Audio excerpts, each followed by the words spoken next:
Warner Media has pulled AEW's Jeff Hardy. Also, the footage of the DUI arrest is now here. We're going to show the footage in just a little bit. Also, we got some reactions from tons of people. And on top of that, WWE may have buried a new debut, and a former WWE star has turned down, or was turned down by AEW. If you guys want more videos like this, go ahead and click that subscribe button, ring that bell, get notified. Is Tommaso Ciampa being buried? A lot of people think that is the case because Tommaso Ciampa lost to Riddle on WWE Raw. Now, here's the thing.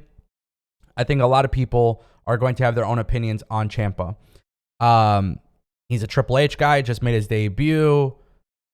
However, one thing I do want to point out, and I really, really want to make this point on a video, is that Karrion Kross debuted with a new gimmick, new mask. It was just stupid, right?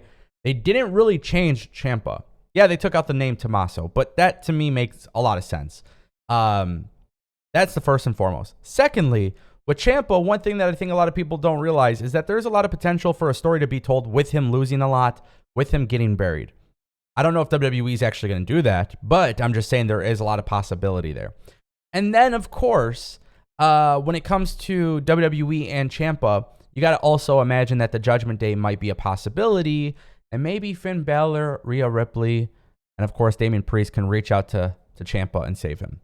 Just saying, it's a possibility. Do you guys think he's being buried? Do you guys think this is the end of the run for Ciampa? Let me know in the comment section down below. All right, guys, AEW turned down Paul London. Paul London recently revealed that he was on the Cafe de Renee podcast, and basically revealed that he reached out to AEW. And when he reached out to AEW, they quickly turned him down. And the reason that they turned him down was because they have too many coaches and agents. So that means he wasn't specifically looking to wrestle for them. He was looking to be an agent, which totally makes a lot of sense. Now, with that being said, it brings me a new question to ask you guys, because I'm very curious. We look at WWE. WWE has Vince McMahon, and he has like 1 million people around him to help the WWE. Now, you might not like the WWE. You might not like WWE's creative, but WWE is making over $1 billion. Okay? They're profitable. They're extremely profitable. They are the largest pro wrestling company in the world by a large margin.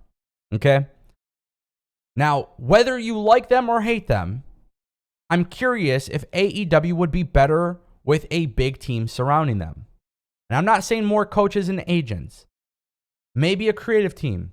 Maybe a former wrestler or one of these veteran guys. Maybe Jim Ross. Maybe somebody who can help oversee creative with Tony Khan.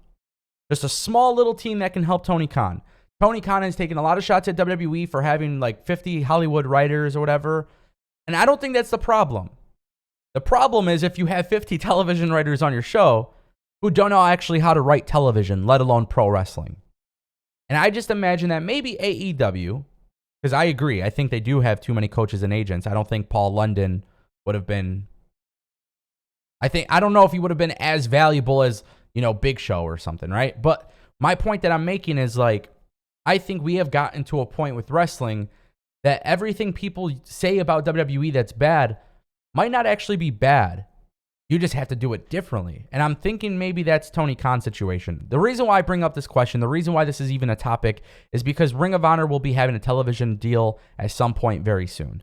Once ROH is doing weekly TV, I imagine it is going to be very, very difficult for Tony Khan to run both. Between Dark Elevation, Rampage, Dynamite, ROH, something has to give. And I could very well see a scenario where AEW gets rid of AEW Dark or Dark Elevation, ROH becomes a 1-hour pre-taped show in place of it, and then it goes on TV.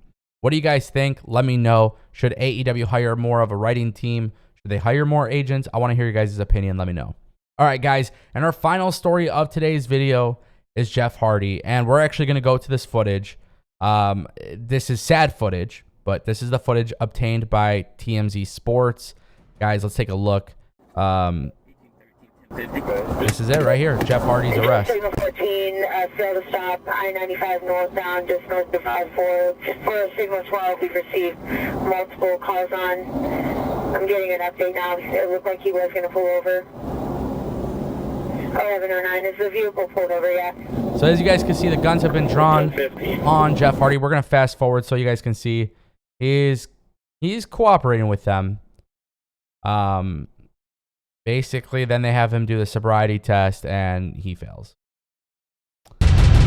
So, big thank you to Fightful for posting that.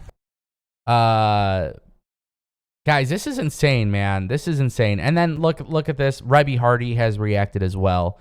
So now we can pull this up. Guess what, motherfucker?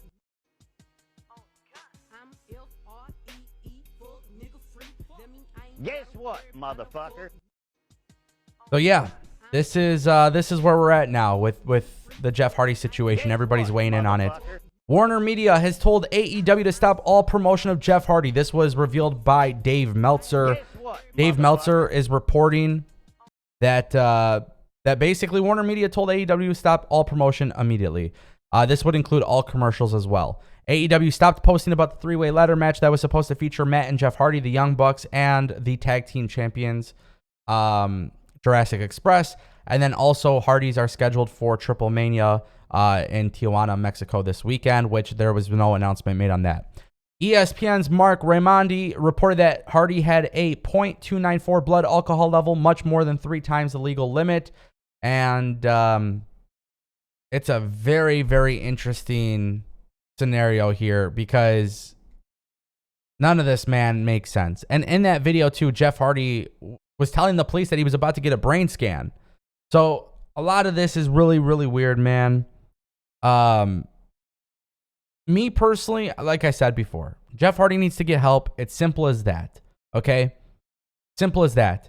AEW pulling Jeff Hardy, cool, whatever. Get this guy the help that he needs. It's been made a joke of Jeff Hardy when he was in WWE and he walked out on WWE. He doesn't need rehab. He doesn't need help. He doesn't need any of this shit. And now look, time has gone by, and where are we at? Nobody wants to see a man have their downfall, bro. Nobody. Like, this goes above like wrestling. Like, this is far bigger than wrestling. You know what I mean?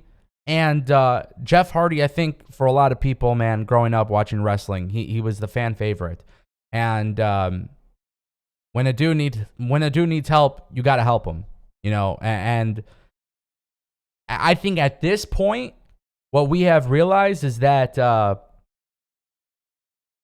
I think a lot of people think, oh, AEW should just fire him. I think the better solution here is let's not worry about wrestling for a moment. I think AEW should probably just help him. However that may be. However that may be. He didn't want the help from WWE. Maybe AEW can help him. Simple as that. But I'll keep you guys updated. We don't know if he's been released. AEW is not talking about it. AEW is no longer advertising him. He's been pulled. And, yeah.